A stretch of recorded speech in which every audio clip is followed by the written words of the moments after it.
तो नानक साहब जी कहते ना जाने काल की कर डारे और किस विध ढल जा पास आवे और जिन आते सरते मौत खुटक दी। 1 सेकंड का पता नहीं। कबीर साहब कहते ना जाने अगले सांस का आवण हो कि ना हो। तो उनको कैसा हंसा, वो क्या किस चीज़ पर हंसे। फिर उन्होंने पूछा क्या आप सदा ऐसे मायूस रहते हैं, क्या आप सदा ऐसे ही रहते हैं। कहते नहीं, साध मिले सड़ साधी होंदी और विछड़ जाए दिलगीरी वे अख दे नानक सुनो जिहाना ये मुश्किल हाल फकीरी वे। कि जिसमें मेरे भक्त मेरे शिष्य जब वापस आते हैं सत्संग श्रवण करने के लिए और ये यूं के यूं आ जाते हैं तो मुझे खुशी होती है, क्योंकि पहले स्टार्ट में बहुत ही कम श्रद्धालु उनकी शरण में आए थे, क्योंकि वो ज्ञान पहले वो हिंदू धर्म में जन्मे थे नानक साहब जी, और फिर उसके बाद ये हमारा मार्ग तो एकदम विपरीत है। उस समय लोग शिक्षित थे नहीं, तो उनके मार्ग को स्वीकार करने वाले उस समय बहुत कम थे, जिस भी कारण 150-200 जितने भी भक्त आते थे सत्संग सुनने के लिए तो गिनती के होते थे, और 2-4 नहीं आते किसी दिन तो गुरुदेव पूछा करते थे फलाना नहीं आया भाई क्या बात होगी। जब ये पता लगता था उनको कि वो कोई किसी काम बस नहीं आया तो कोई बात नहीं। और 1-2 ऐसे भी होते थे तो दूसरे सिरफिरे संत उनके शिष्य उनको गुमराह कर लेते थे, बहका देते थे।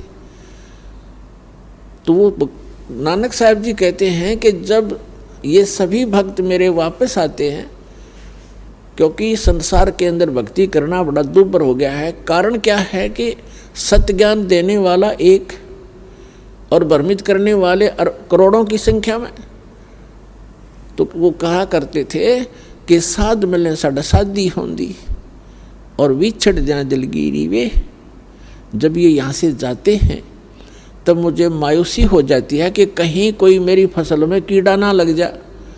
इन भोली आत्माओं को मुश्किल से सिरे चढ़ाया है ये ज्ञान मार्ग दे करके, और ये सिर फिरे पता नहीं कितने नकली पंथ फिरे हैं, और इन भोली आत्माओं को गुमराह ना कर दें। जब ये यूं के यूं आ जाते हैं तब उस दिन मेरी खुशी का कोई ठिकाना नहीं रहता कि इनका कल्याण हो जाएगा। ये भ्रमित नहीं हुए हैं। साध मिले सड़ साधी होंदी, साधी माने खुशी, और विछड़ जाए दिलगीरी वे।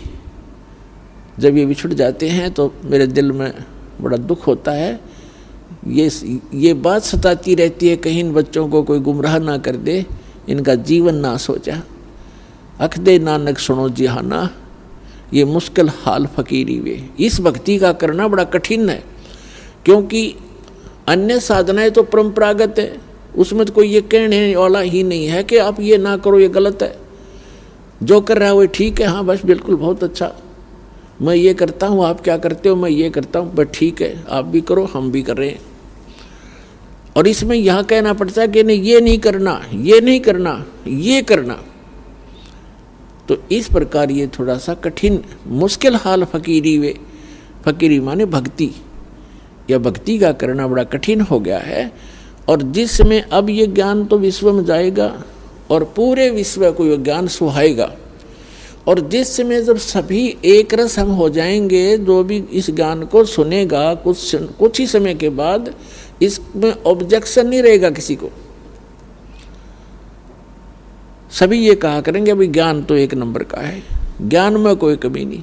अब जो इतनी हाँ भरन लग गया, इतना स्वीकार करेगा तो एक दिन वो उपदेश भी लेगा, तो फिर समस्या समाधान हो जाएगी, फिर आसान हो जाएगी या फकीरी, फिर ये सब कोई बाधक नहीं रहेगा। तो उसके लिए ये ज्ञान प्रचार सत्संग में आपको बार बार बुलाना, इसका उद्देश्य मूल यही है कि आप आते रहोगे, आपका भक्ति में विश्वास बढ़ता चला जाएगा। आप जी को यहाँ बुलाना कोई शौक नहीं हमारा, ये एक अनमोल काम किया जा रहा है। जैसे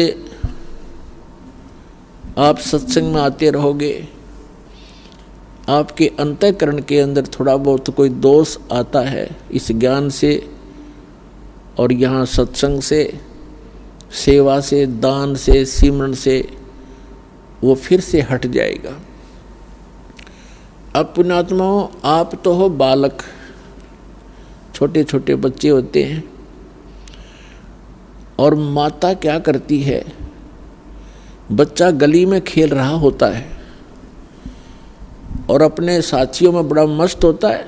माँ को पता है कि इसको दूध खाना खिलाने का, दूध पिलाने का समय हो गया।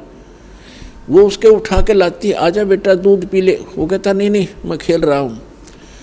अब उसको पता है कि दूध पिलाना इसको अनिवार्य है, कमज़ोर हो जाएगा बेटा नहीं तो उसको उठा के लाती है